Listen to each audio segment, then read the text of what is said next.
Welcome, I'm Dr. Doug Weiss, and today's topic is step 4 for married and alone. So if you've been watching step 1 through 3, step 4 is going to be an expansion of what we've been doing. So please stay tuned. If you have yet to subscribe, please do. And if you have a question, as always, put it in the box. We get back to you as soon as possible. So watch this.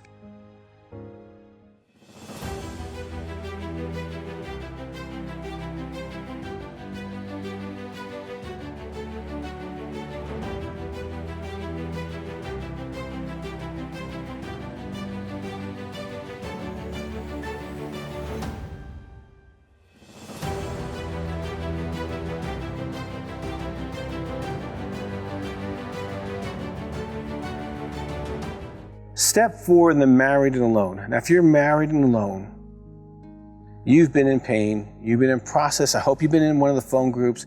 I hope you're taking care of yourself.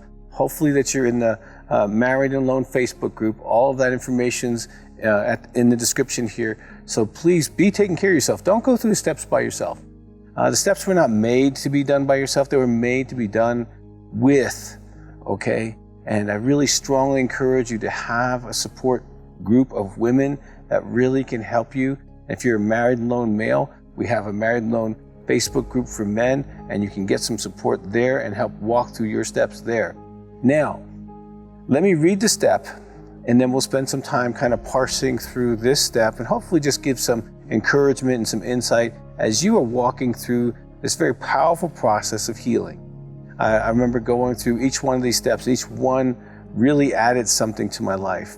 So step 4, made a searching and fearless moral inventory of ourselves.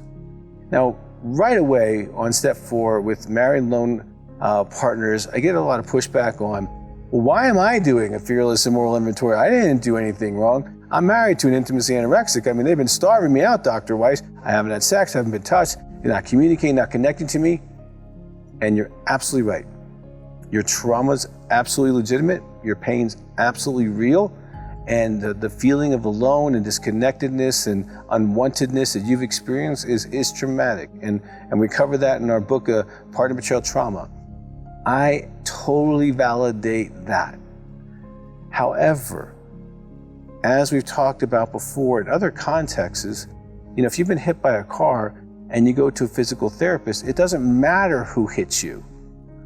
If you want to have full extension ability of your arm, let's say, you have to do the exercises to get there, and it hurts to do that. And as you go through that, eventually you get your full range of motion. So that's what we're talking about. The steps give us back our lives in many ways. Now in step 4, we're making a searching and fearless moral inventory.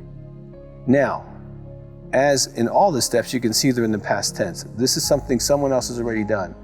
Millions of people have done step 4, but it's a making process. So it is a process. You're gonna have to make some time, set up some time, and hopefully you're working the Married Alone Step Book so it's all organized for you. Answer the questions, work through the process. Now, a searching and fearless moral inventory, that's really, really important, the way this is worded, because you really have to spend some time and search ourselves. This is an inventory of us, independent of anyone else in our life. So when you're doing your inventory, it's independent of your children, it's independent of your spouse, it's independent of anyone in your life. This is who I am. This is a searching and moral inventory of what I am. Now, in the workbooks, oftentimes we have it set up so that you're really looking at different things.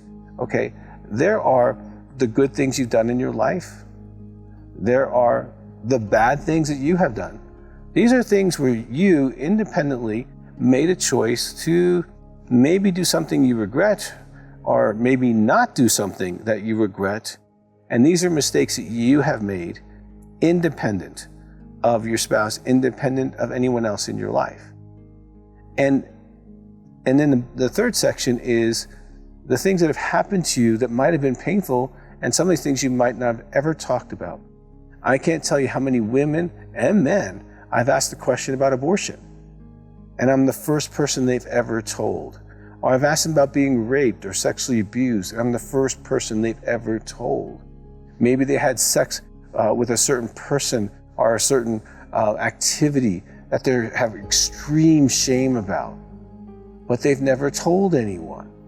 See, this is some of the columns that you're going to fill out. So good things, great.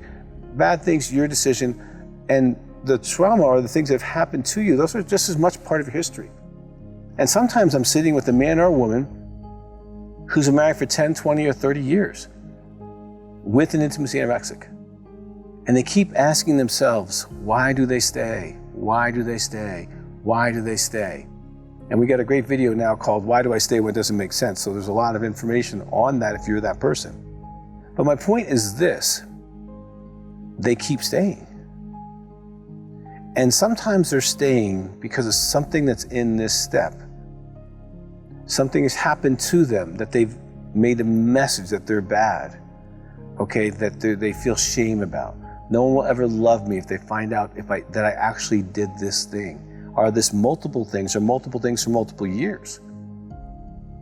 Or maybe I'm the person who's made a mistake and I've hurt people and I feel really bad about that. So I feel worthless. And sometimes when we do the steps, one of the things that's actually happening is you're getting your value back. You know, when you live in dysfunction, like a married and alone, generally you have to either adapt or leave.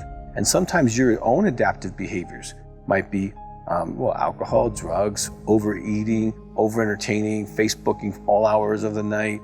You know, you might be adapting through moving towards being anorexic yourself. That's a reactive intimacy anorexic. So all of these things are in your searching and your fearless moral inventory, and you have to be fearless. I mean, usually if someone's sitting in my office and if they're working through the steps and they're kind of stuck on step 4, because in AA they have what they call the 1, 2, 3 shuffle. That's the people who just stay on 1, 2, 3, they never get to 4. They don't do the hard work of 4. And again, it doesn't matter who your spouse is, this is your healing journey. So as you go to step 4, you need to be fearless. And oftentimes I tell people, write down the first 5 or 10 things you would never want to share with anybody. Okay, now that you got that over with, go ahead and do the rest of it. Because sometimes we hold on to that one thing that has happened, or the one decision that we made that hurt us, or that we didn't follow through with that hurt us. And that gives us a message that I'm worth less. And when you believe you're worthless, you're probably going to stay longer and put up with intolerable behaviors that you shouldn't be accepting. And what the steps do is they allow you to get your worth back. It's like, okay, I made a searching and fearless moral inventory. I know my good, my bad, and my ugly. I know what's in me, I know what I've done, I know who I am, and I've done this.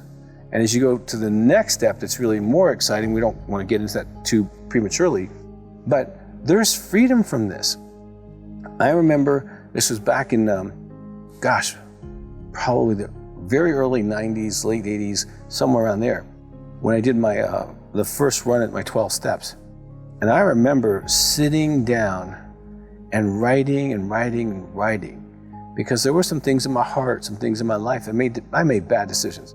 I remember recovering alcoholic, drug addict, sex addict, caffeine, sugar. I mean, I had multiple addictions, okay, medicating my sexual trauma, medicating my abandonment, medicating the things that were in my soul. And so I remember writing all this stuff down, and I knew I was going to have to eventually share this, and I wanted to. So I would say this. If you're doing your step 4, don't drag it out, because you're bringing all this stuff up and you don't want to sit in this soup for months. I say just sit down for a few hours, put it on your calendar, knock it out, and then set your appointment with your recovery person, your sponsor, your therapist to do your step 5. Don't hold this stuff for weeks and weeks and weeks. Sit down, and if you are married, which you probably are if you're watching this, just tell your spouse, hey, I'm doing my 4 steps. Saturday morning, I'm getting up at 5, and I'm not going to see you at 10.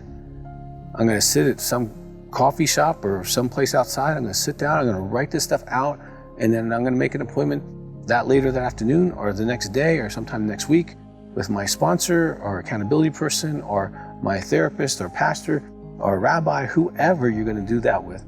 But don't hold this so long. I've seen people get into some significant dysfunction who stayed in step 4, and they just stayed in step 4. So this is not a step you want to take a month on. This is a step you want to hit it hard, hit it aggressively, knock it out, and get to step 5 as soon as possible. And you're worthy of that. You are worthy of digging this stuff up. This is your story. You don't have to avoid your story.